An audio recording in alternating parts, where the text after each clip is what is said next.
नमस्कार, प्रभा साक्ष्य देख रहे हैं आप। आपके साथ मैं हूं अंकित सिंह। वक्त संसद डायरी का है।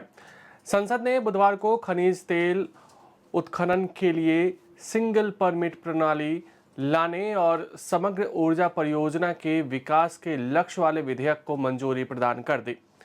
सरकार ने आज बताया कि महिलाओं, बच्चों के खिलाफ यौन हिंसा के मामलों की सुनवाई के लिए 445 विशेष अदालतें कार्यरत हैं। भारतीय जनता पार्टी के सांसद दिलीप सौकिया ने बुधवार को लोकसभा में केंद्र सरकार से आग्रह किया कि डिजिटल मीडिया के नियमन के लिए कानूनी प्रावधान किया जाए। उन्होंने सदन में शून्यकाल के दौरान ये मांग की। मेडागास्कर के संसदीय शिष्टमंडल ने बुधवार को संसद के दोनों सदनों की कार्यवाही देखी। लोकसभा की बैठक शुरू होने पर अध्यक्ष ओम बिरला ने सदस्यों को विशिष्ट दीर्घा में मेडागास्कर के शिष्टमंडल के उपस्थित होने की जानकारी दी। इसके अलावा राज्यसभा की कार्यवाही निर्धारित समय से 2 घंटे पहले ही होली की वजह से स्थगित कर दी गई। लोकसभा की कार्यवाही। लोकसभा में बुधवार को कांग्रेस सदस्य के.सी. वेणुगोपाल और भाजपा सदस्य अनुराग ठाकुर ने देश में मादक पदार्थों की बढ़ती समस्या को उजागर करते हुए इस संकट से निपटने के लिए सभी के मिलकर लड़ने की जरूरत बताई।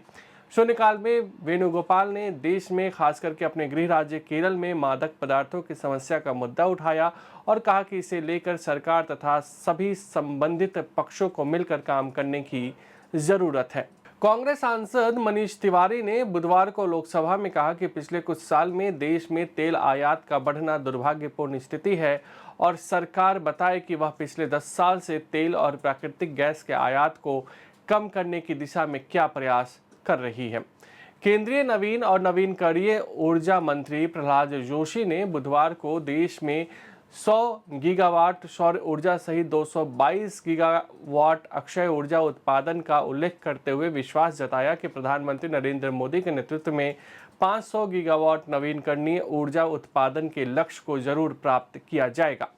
भारतीय जनता पार्टी के सांसद निशिकांत दुबे ने झारखंड के संथाल परगना क्षेत्र में बांग्लादेशी घुसपैठियों की संख्या में बढ़ोतरी का मुद्दा बुधवार को लोकसभा में उठाया और कहा कि अगला परिसीमन इन्हें अलग करके होना चाहिए क्योंकि इनके कारण आदिवासियों की सीटें जा रही हैं।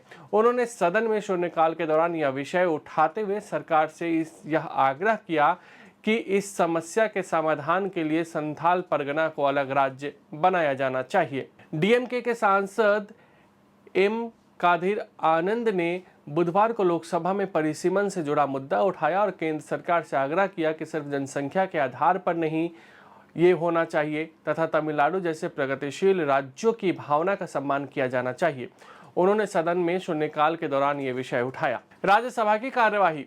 राज्यसभा में बुधवार को विभिन्न दलों के सदस्यों ने ट्रेनों का किफायती किराया, साधारण डिब्बों में जगह, साफ सुथरा प्लेटफॉर्म, पेयजल की व्यवस्था पर जोर देते हुए कहा कि बुलेट ट्रेन और वंदे भारत ट्रेन की चमक के पीछे आम आदमी की जरूरत नहीं दबनी चाहिए और विकसित भारत बनाने के लिए दलगत राजनीति से उठकर सबको एक साथ मिलकर काम करना चाहिए। रेल मंत्रालय के कामकाज पर उस सदन में हुई चर्चा में हिस्सा लेते हुए पूर्व प्रधानमंत्री एवं जेडीएस नेता एच डी देवेगौड़ा ने कहा कि पटरियां बिछाने और आमान परिवर्तन सहित रेलवे की लंबित व अधूरी परियोजनाओं को शीघ्र पूरा करना चाहिए, अन्यथा बढ़ती लागत इन्हें पूरा करना मुश्किल बना देती है। कांग्रेस के विवेक तनखा ने बुधवार को राज्यसभा में सरकार से करतारपुर गलियारे की तर्ज पर पाकिस्तान के कब्जे वाले कश्मीर में नियंत्रण रेखा के पार स्थित शारदा पीठ की तीर्थ यात्रा की सुविधा प्रदान करने का आग्रह किया। राज्यसभा में शून्यकाल के दौरान कांग्रेस सदस्य ने विस्थापित कश्मीरी पंडितों के पुनर्वास का भी मुद्दा उठाया। विस्थापित कश्मीरी पंडितों के दर्द को रेखांकित करते हुए उन्होंने कहा कि वे वापस लौटना चाहते हैं लेकिन वहां सुरक्षा और सुविधाओं का अभाव है। केंद्रीय शिक्षा राज्य मंत्री सुकांत मजुमदार ने बुधवार को राज्यसभा में कहा कि सरकार परीक्षाओं का निष्पक्ष एवं ईमानदारी पूर्वक संचालन सुनिश्चित करने के लिए प्रतिबद्ध है और किसी भी तरह की गड़बड़ी को रोकने के लिए व्यवस्था को मजबूत करने की कोशिश की जा रही है।